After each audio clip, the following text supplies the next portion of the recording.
All right, let's bring our political panel for tonight in. It's the Democratic strategist, A. Scott Bolden, joining us, along with Republican strategist Denise Gitsham. It's always good to see both of you. We might get an update here from the Hurricane Center on this storm. Melissa, it's something else.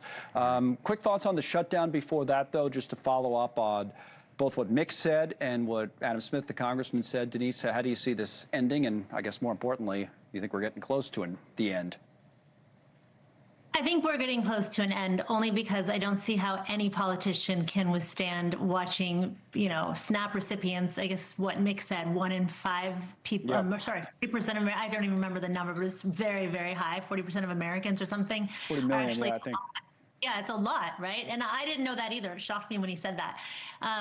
Also, military pay is going to come back up. I mean, all the things that are required to keep our country open. We're no different than a business in many ways, right? You can't just have businesses closed. You don't recapture what's lost completely. And this is so detrimental to the American people, which is why I don't understand why Senate Democrats will not even listen to their labor unions, the people who support him the most, 5-1 in their giving to Democrats over Republicans, the people, the labor unions that represent the federal government employees, asking them for not just reopen the government, they're asking for specifically a clean CR. Enough with the $1.5 trillion extra dollars in pet projects. If you want to talk about healthcare, be honest about it and stop throwing all your other junk in there and holding Americans hostage for demanding that everything goes your way when you lost the election. Well, what about that, Scott, that the only way to end this, and the congressman was kind of talking around it too, and kind of acknowledging that at some point it's going to be an agreement. And does that agreement start with clean CR signed?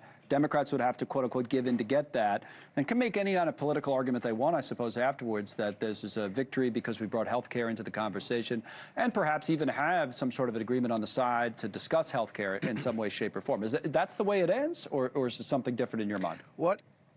No, I don't think it ends that way. And I listened to the congressman, I listened to Denise, and there's a big missing point here that neither one of them are getting, in my opinion, is that all the Democrats want to do is talk and negotiate health care.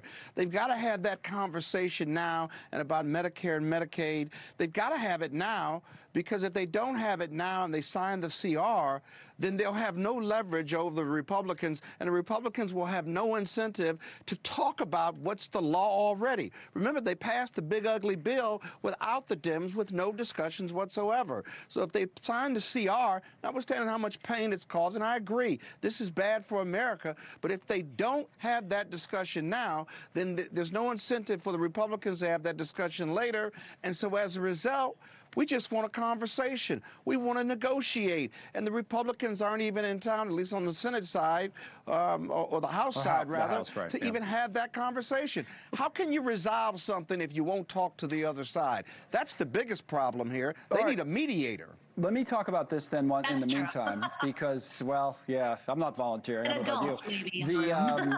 Whether the government's open or closed, all right, throw Scott in there. You'd be as good as anybody else. We're going to have an election, in a week, no matter what. So let's get a word in about this New York City mayor's race. I have some numbers on the tablet. We'll pop them up. My basic question about the race, 1 week ahead of the election for mayor in New York. See Mamdani there at the top of the screen, and he's certainly still has the lead.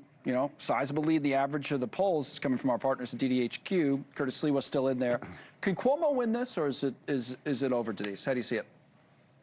I don't think Cuomo can close that gap. I think Scott and I have been talking about this race for a while, and we both agree that Mamdani is the guy who's going to win. And it is going to be the gift that keeps on giving to the Republican Party. Listen, you're talking about the guy who's in a city. He's in charge of the most liberal city on the East Coast, maybe except for Boston. And if you think that's going to win over the Rust Belt and bring you back to presidency, I guarantee you Mamdani's face is going to be plastered all over every single campaign. In fact, I almost want to contribute to him right now. I just want to make sure that happens. So watch him run that city into the ground, which I love that city so much. Scott used to work there. We love this city. But when you think about what tax-paying voters are going to be thinking about as they go to the polls, do you think you want free gender-changing operations paid for by the taxpayer? We don't believe you, Denise, that you love the city. We don't think that at all. I love that city. Are you kidding me? I'm not picking that. I live in California. Are you kidding me? I'm not picking that up. Yes. I don't know. You know what? What do you think, Scott? Because Mamdani's going to be mayor. But back to the first question, Scott. Can Cuomo win? I don't think so. What's interesting about the case is Silwa, who's got that 16%. No one could get him out of the race. And if he stays in the race, he's the Republican nominee for what it's worth. He's the party of a major party. So he can stay in. He's Curtis. I've used to work with on the radio. He's an interesting sort. And I've worked with him in New York when I was a prosecutor in the late '80s, early '90s. But he's the really interesting figure. Yeah, he's been around a long time. If Cuomo loses, he can blame Silwa for staying in the race because Mamdani, what scares the Republicans and moderate Democrats and conservative Democrats most about Mamdani? He's teaching both sides what to talk about and how to win a race, regardless of what label you put on. Affordability for the middle class and the least and the lost and the left out. And we, Republicans and Democrats, Washington or elsewhere in the hinterlands, better start talking about affordability because otherwise there's not going to be a middle class, there's not going to be a lower class, and he's teaching us how to do that. And when you listen to him, he can figure out a way. He has a way of paying for all of these, quote, socialist ideas. Yes, that's what's most interesting about him. He's got a plan. Yeah, see, once he gets Denise's money, he's off to New York. off to the races. I can't afford to be there. Yeah, it is expensive. That's the problem. We you got to can't run, afford guys. to live in New York. You can't afford to live in New York. That's the issue. That's really why Mamdani is surging in the polls. He did. He identified the issue people care about. Whether he has the right solution, different debate. Denise and Scott, I got to run.